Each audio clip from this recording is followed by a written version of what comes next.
Hi, guys. Welcome to another episode of We Are Never Truly Alone. Today is yet again another special episode, and I have my good friend Tammy Dzialo on. Tammy, how are you? I'm very excited to be here. My first podcast. First podcast. Woo-hoo. And, when I have my episodes of We Are Never Truly Alone, I like to cover all different bases. And I really wanted to have you on because you are one of the founding members of a organization called Project PAC. So can you tell us a little bit about what Project PAC represents and what is Project PAC? Absolutely. So Project PAC is a nonprofit that I started doing the work back in 2006. PAC stands for Post-Assault Comfort Kit. So our PACs are distributed to sexual assault survivors across Massachusetts who are in emergency rooms getting evidence collection kits done. So it basically started, I was at a meeting in 2006 in my role as a domestic violence coordinator at the DA's office. And it was a sexual assault response team meeting. And one of the nurses that responded to these calls said, I just wish I could give my patients a toothbrush and toothpaste so that they could just clean their mouth out after all that they've been through. And I was like, why can't you do that? And she said, well, we don't have the money for that. And so I left the meeting and called my mom and I was like, we have to do this. So I just started buying toothbrushes and toothpastes. And I gave them to this one particular nurse who responded to a handful of hospitals. The response from patients was overwhelming. And she came back and said, what about mouthwash? What about hair elastics? What about, and then it just kept growing. And the items now are about a dozen items that we put in our PAC. And then it went from sort of southeastern Mass hospitals to covering the whole state and all the hospitals that the SANE program responds to. And then after that, we expanded to cover the pediatric patients as well. So our PACs that are formed in an actual PAC, like they're all come together, those are in emergency rooms for patients that respond to the hospital ages 12 and up. They have a pediatric program that is ages 11 and under. And most of those collection kits get done at children's advocacy centers across the state. Wow. So they wait, just look a little different. Exactly. But so why would someone, because this is something I didn't even think about, right? Yeah. Because when you're going through, when you've been sexually assaulted, there's so many different emotions, so much trauma that your body, your mind is trying to process, trying to take yourself out of that victimization mode and turning it into a survivor's mode. Yes. So when you're going to the hospital to get checked out, like how long do you, like, is this something that, you go in and it's a quick thing, or like how long does someone usually wait? I'm sure it varies. But yeah, so the evidence collection process itself is alone like 3 to 4 hours. Once you're in the room and the collection process begins, it's quite lengthy. But really, the beforehand can vary. So the Sexual Assault Nurse Examiner program is an amazing program. It's funded by DPH. They only respond to a certain amount of hospitals across the state. Currently, it's in the 30s. So we've done a lot of training over the years to try to get EMS and anyone responding to a hospital with a patient to go to these particular sites, just because the care is amazing by these SANE nurses. And what happens at a SANE site is if a patient responds to an emergency room and says, I've been assaulted, they would call a SANE nurse in. They come in specifically just for this patient. Their attention is solely on this patient. They've been specifically trained around trauma, around the kits, around even testifying after the fact. They're just amazing. They loop in the Rape Crisis Center to come in for support. The difference with non-SANE hospitals is that you wait in the waiting area like everybody else. You could be waiting hours before you even get into the back. And then once you're in a room, you have a nurse who's just coming off the floor to take care of you, who's reading the step-by-step instructions of the evidence collection.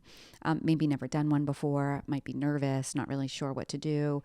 We often see in cases like that, the rape crisis is not looped in as quickly or at all. So the SANE program is just top notch for patients and for the survivors. And so it's really exciting news that this coming year, it's already starting to unroll, is that the SANE program is expanding.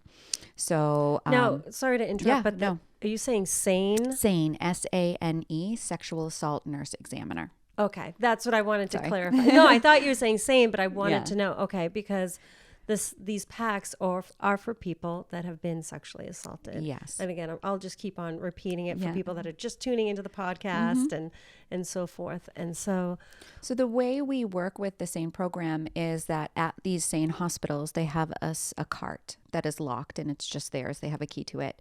And they're able to bring it into the exam room when they see a patient. And on one side of the cart is their evidence collection kits, and our packs are on the other side. So our packs come in male and female versions. We can go through what everything is in the pack, but also we have underwear, male and female, because oftentimes it's taken as a part of the collection process for evidence. And so without our underwear, they're leaving in with nothing or with paper underwear. So that is, I mean, we're so lucky to be connected to the SANE program so that our packs are really getting to patients like as soon as they need them, and they have them throughout the whole process. So these packs are legit comfort packs to help make the process, the agonizing process of being vulnerable and feeling like you are a victim. It's there to provide a little bit of comfort as you're going through it. Yeah, we've definitely heard that. I've had, over the years, I've had patients who have received packs reach out to me, and I've heard some great feedback from the nurses, and oftentimes patients say it's literally just that someone thought of them in like one of their darkest moments, that they're going through this and they're like, someone thought ahead of time to get me this.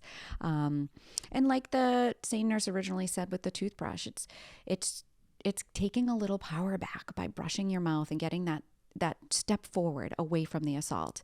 The same with the lotion.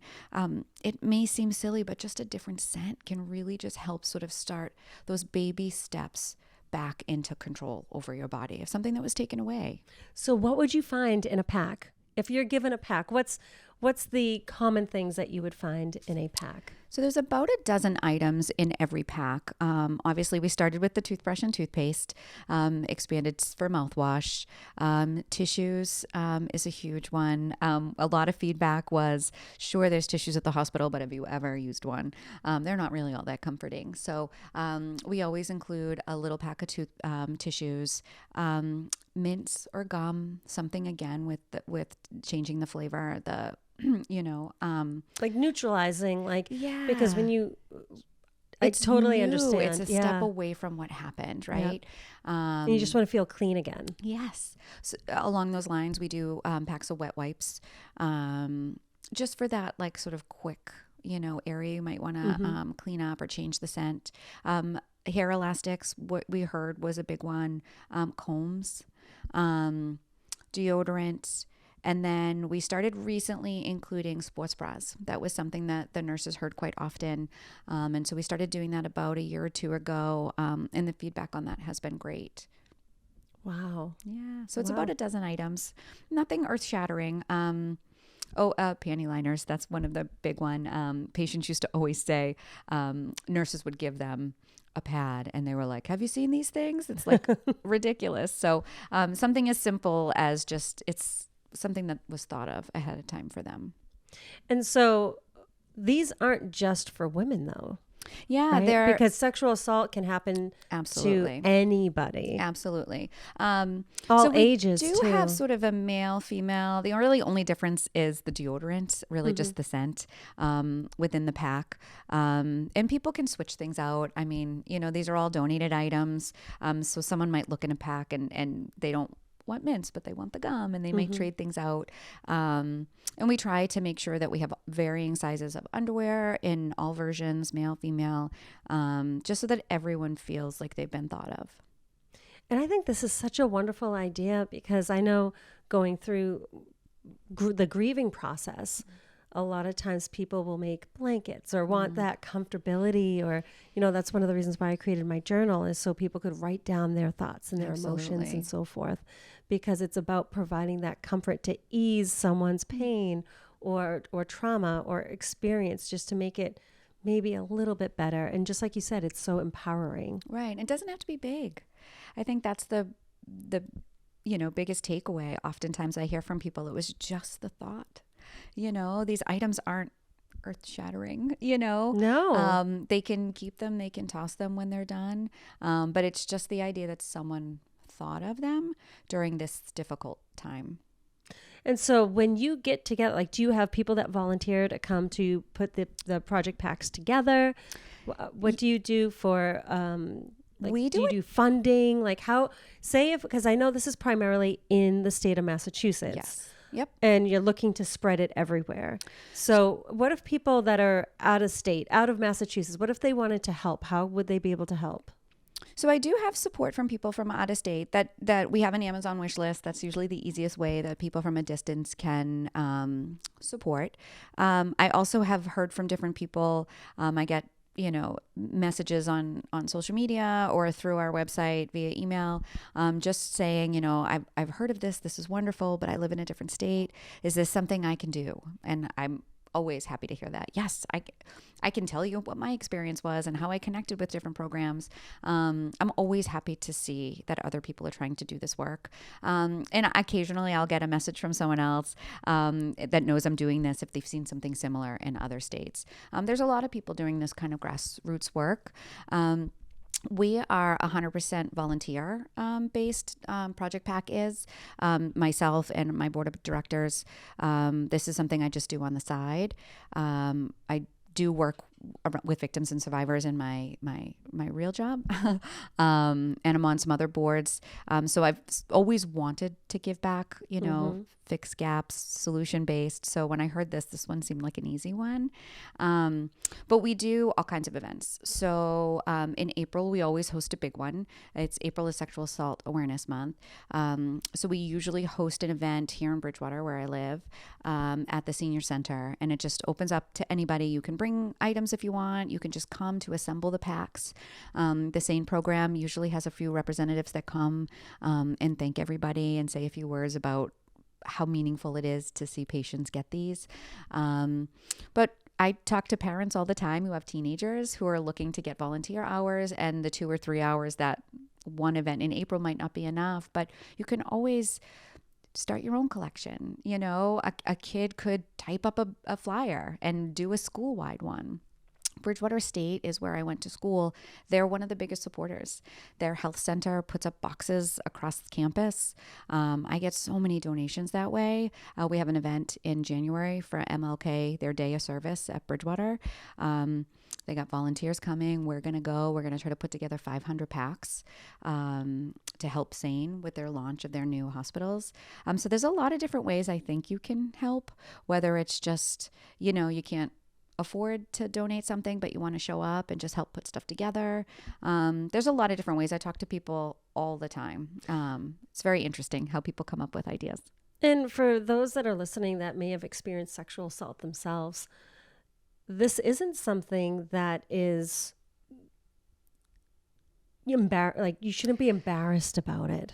Yeah, right? The numbers are overwhelming. I mean, if you really start to do any research on it, it touches so many people.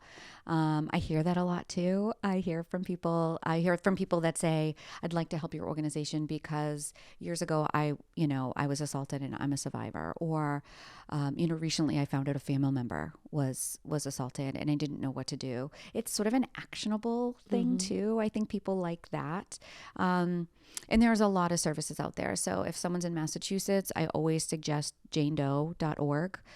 Jane Doe is the Mass Coalition of Domestic Violence and Sexual Assault Agencies. You can go to janedoe.org and type in your zip code, and it tells you all the local service providers. Wow. So, it's an easy one to share with people if they're not really sure where to go. There's a lot of amazing nonprofit programs out there that are doing the work. They've got advocates that respond to these hospital calls to support, to sit there with them. They line up, counseling afterwards. And there's a lot of great work being done out there.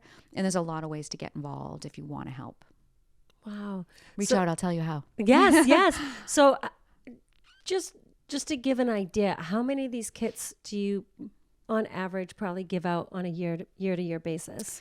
And again, this is just Massachusetts. Yes. So Yeah. We assemble 1,000, 1,500 a year. We mainly support the SANE program, really out of logistics. I mean, I love what they do. But there was a time that I thought, those patients are lucky to have the SANE nurses. I really want those support comfort items to get to those patients going to non-SANE sites because they need it just as much.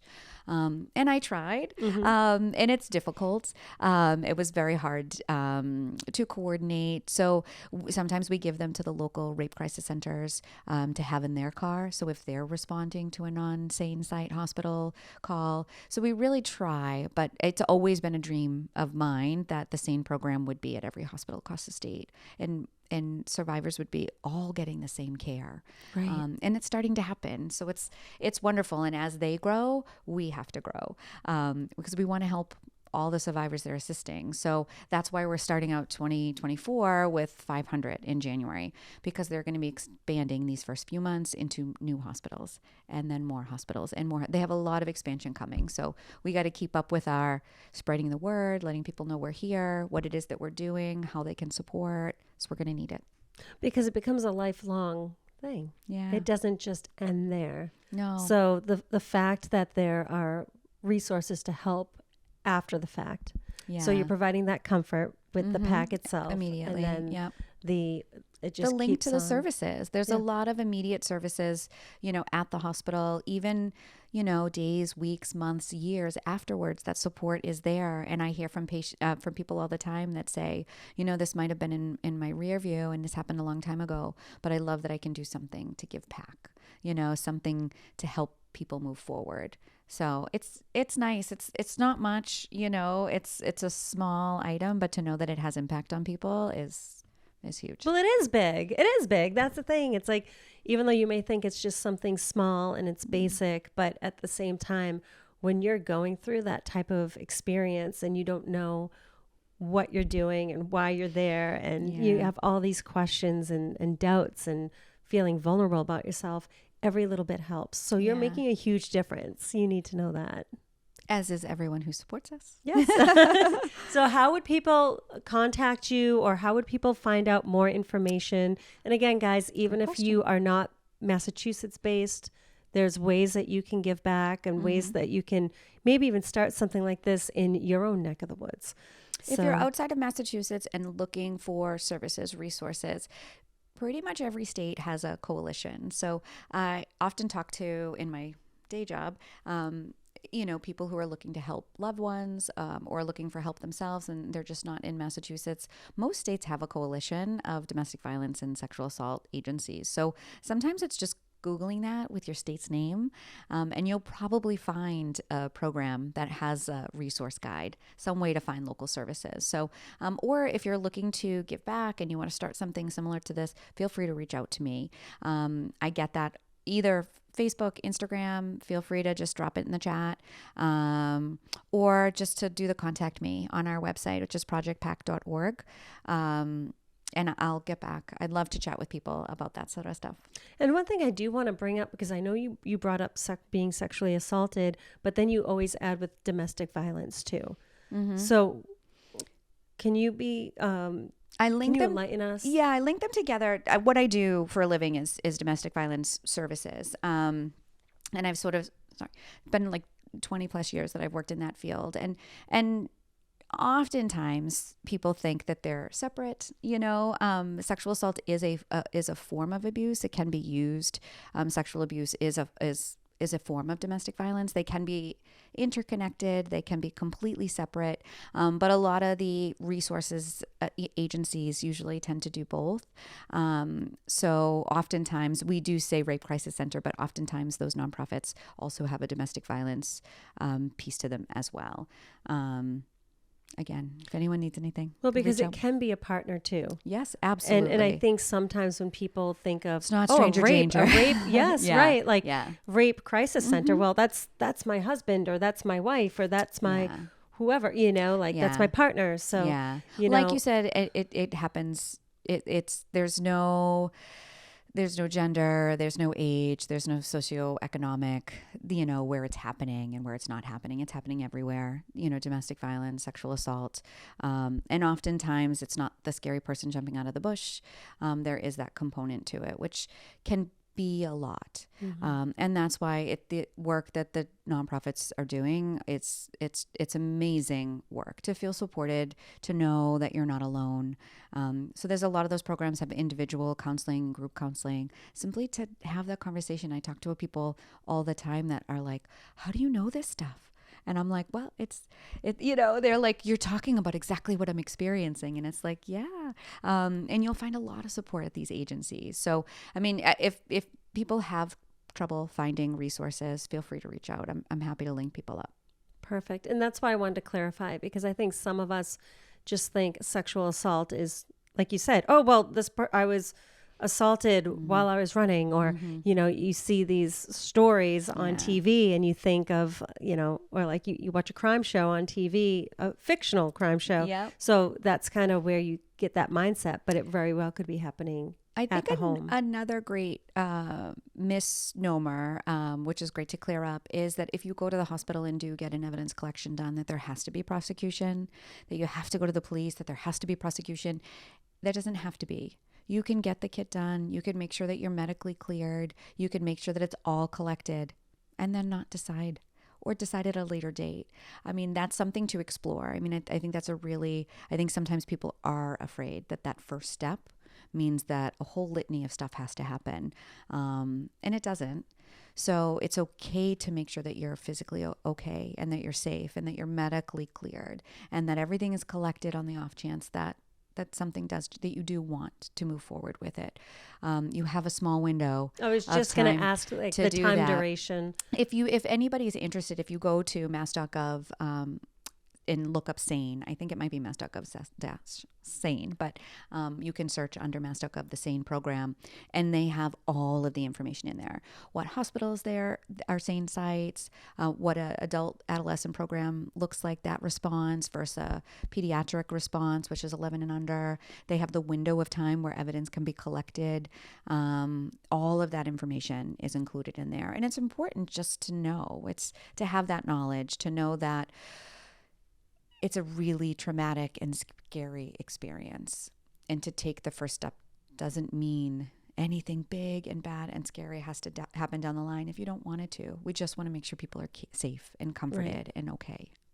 Because I know sometimes I'm glad that you brought that up, because sometimes when you're in a situation where you're like, oh, I want to erase this, or sometimes it takes us a little bit longer than 24 hours to process, like, wait, I was assaulted, or I was raped, or it wasn't okay. It wasn't okay. I wasn't okay with this. Yeah. That's good for our friends to know. It's just not you. I mean, it could happen to anyone, but also you may not be the victim or survivor. You may be the support system.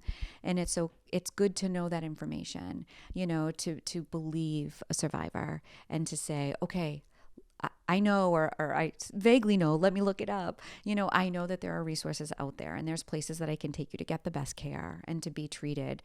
And that's sort of what I hope this conversation does for people, is that they just look around a little, see what's out there, see what services are out there for survivors. You never know when you may need that information. Exactly. Well, thank you so much thank you for joining me. us. And, I'm so glad that you were able to clarify everything. I mean, I'd love to talk to you even more about, like, domestic violence and not just the sexual assault, because there's so much domestic violence going on too. And it's so many different forms. What are the main forms or I don't want to say main, but what are some of the forms? Because I feel like some people may struggle with that and they don't even realize that they are being abused in any way. Well, I've always heard people say, you mean it's not just physical? Verbal, emotional, those are really big ones. Oftentimes those precede the physical piece of it. People don't usually start with physical abuse. If the verbal and emotional and the other forms aren't working, sometimes that's where it escalates.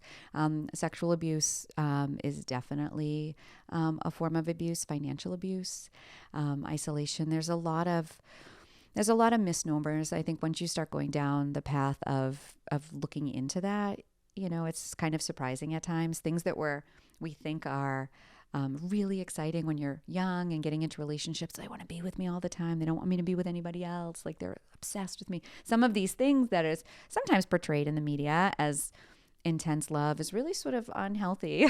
So there's a lot of forms of abuse. It's really not just physical. I mean, I've talked to so many people over the years that it's never gotten to a physical aspect of it.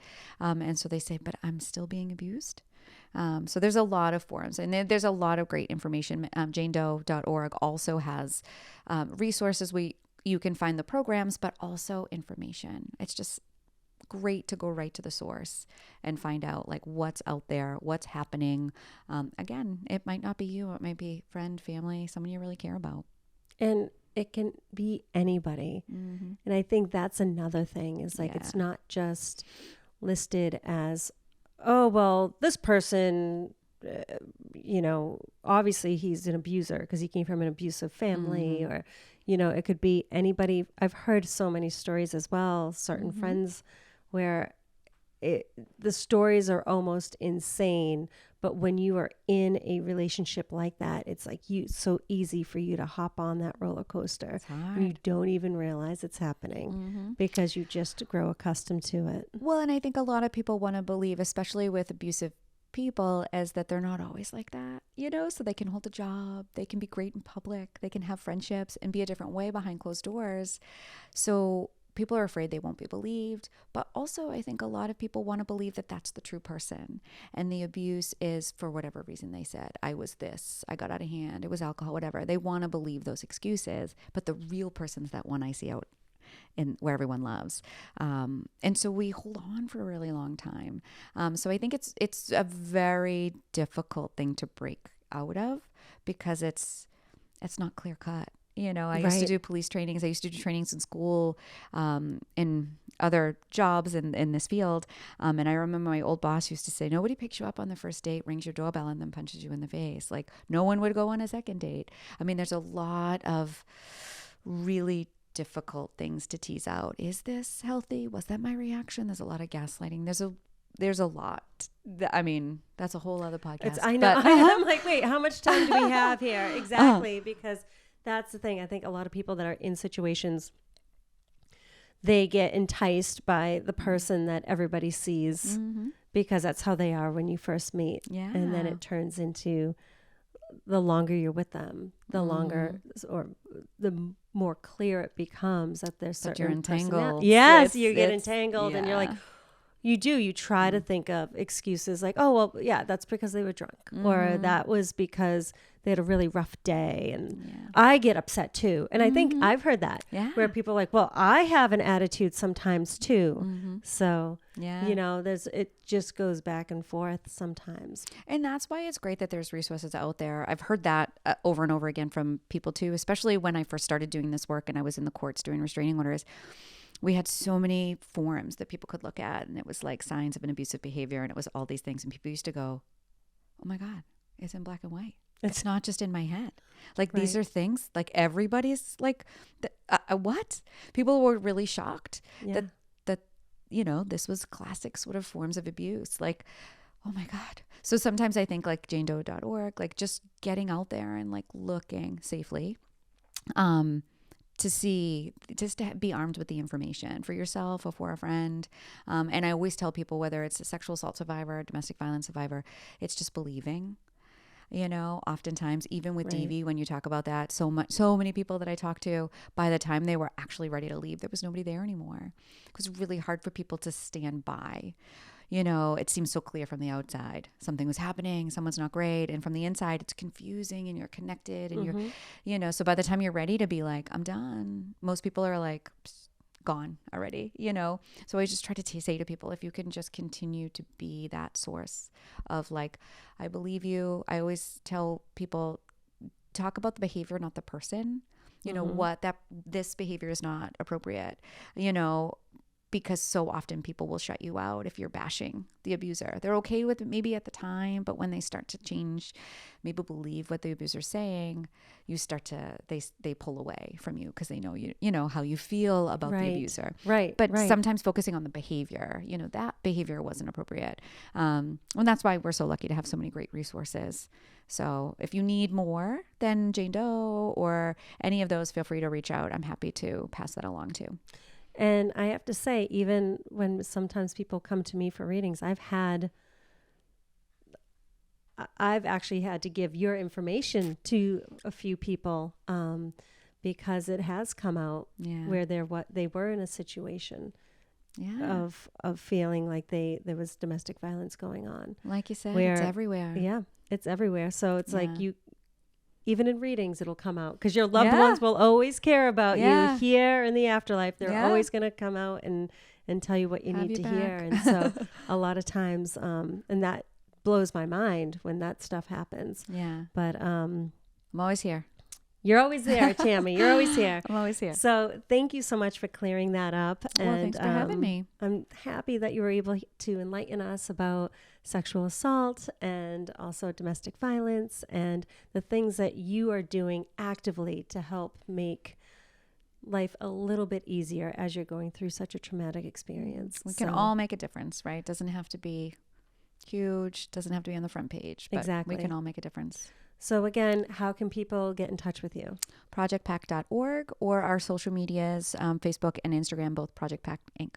All right. And if you or anybody you know is struggling, please, please, please check out janedoe.org. Or SafeLink. It's the Domestic Violence and Sexual Assault Hotline. It's 877-785-2020. That's the Massachusetts one. And do not be embarrassed. Absolutely. I think a lot of people get so stuck because they're afraid. Absolutely. Thank you. All right. Thank you, guys. Thanks so much. Until next time.